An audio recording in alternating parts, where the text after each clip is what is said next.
Smart, smart, do.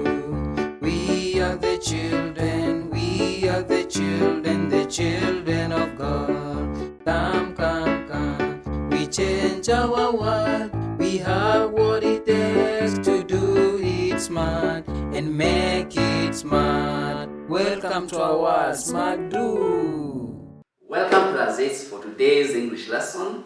I hope you're doing fine. I'm also doing well, as you can see. Now, we're going to continue with our lessons, and today we are going to learn the use of the punctuation marks. We may not look at all of them or be able to study all of them at this particular moment, but we shall keep on looking at different punctuation marks as we go on. Now, we say, what is a punctuation mark? What is a punctuation mark? Yes. Alright, you have given us an example of a punctuation mark. That's good. You've said a full stop. Another one. Yes. Question mark. Okay, fine. Here's another one. Yes, try.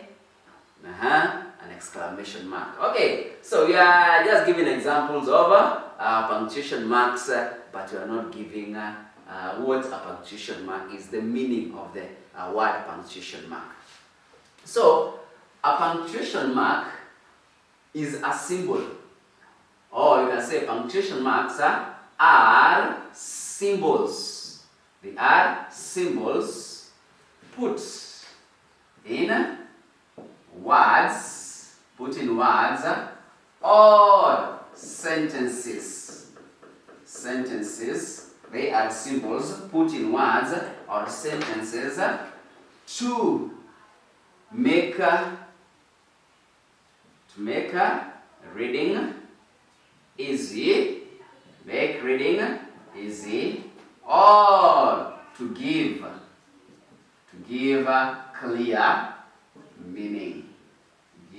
clear meaning. So therefore, that is what we refer to as punctuation marks. They are symbols. They are symbols put in words or sentences to make the reading easy, to make the reading of that word easy, or to give a clear meaning to what you are writing. So punctuation marks are very vital. They are very important whenever you are writing. And it is paramount that you learn the use of the correct punctuation marks. Which punctuation marks to use, where and when. Now the first punctuation mark that you're going to look at is what we call the full stop. The full stop. The punctuation marker referred to as the full stop. Now a full stop is the symbol of it is a dot. The symbol of it is a dot. The symbol of it is a dot. And the full stop is used for various functions. Number one, the full stop is used at the end. At the end. Used at the end of sentences. At the end of sentences. A sentence at the end of sentences. A sentence that does not require an answer. It is used at the end of a sentence. For example, you can say Mary went to collect firewood. Full stop. At the end of that sentence, you put a full stop to show that you have come to the end of it. Mary went to collect firewood. Maybe you had been asked a question, and then you reply, Mary went to collect firewood. Now that brings us to the end of that statement. Let's look at another, for example. She is the firstborn. She is the firstborn in her family. She is the firstborn in her family. Full stop. That sentence is already complete in itself. You don't need to add anything else to make it more complete. So, she is the firstborn in her family. Therefore, that shows that full stops are very important when it comes to the end of a sentence. Now, The other use of the full stop is when we are abbreviating, or in abbreviations, or initials, also referred to as short forms, So you find that there are some words that are, or names that are quite long, and you want to write them in short form. For example, you have Kenyatta, National Hospital.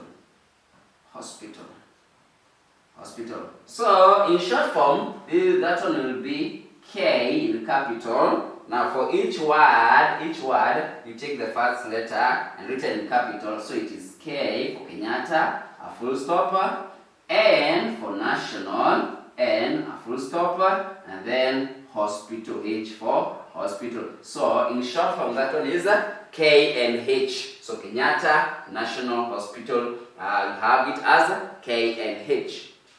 When you're writing letters, we find ourselves, instead of writing post office, this we write it as, P dot O, P-O, we write it as P-O. So we can write many abbreviations, even your own name, you can abbreviate it, and as you are abbreviating it, you use the full stop from one letter to the next one. Another way of using this abbreviation is, for example, we have the word January. Now, instead of writing the whole January word, the whole name of the month, you write J-A-N and then full stop. So Jan, that one is everybody, when everybody sees that, you'll be able to tell that is January. For example, we have the word Mr.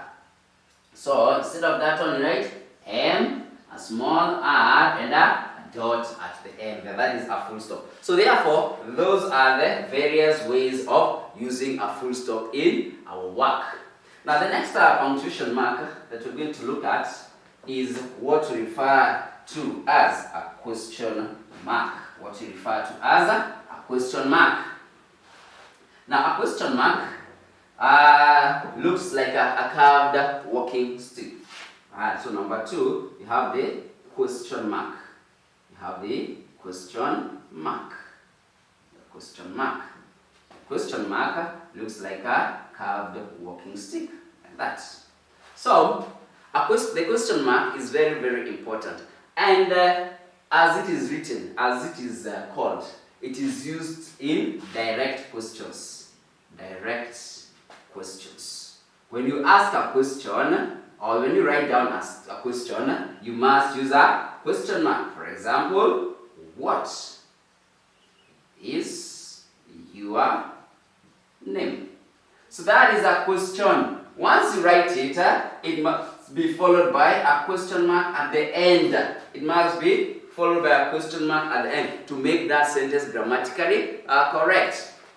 Another example is, have you seen my pencil? That's also a question. Once you write it, you must show it is a question using the question mark. So whenever you write a direct question, it must be followed by a question mark at the end. Now, the other way of using the question mark is with question tags. We use question marks in question tags. Whenever you write a question tag, you must have a question mark at the end of the tag. For example, he is very funny. Come on. Once you write the tag, which is the tag for that statement, he is very funny. Yes, try. Very good. He is very funny. Isn't he?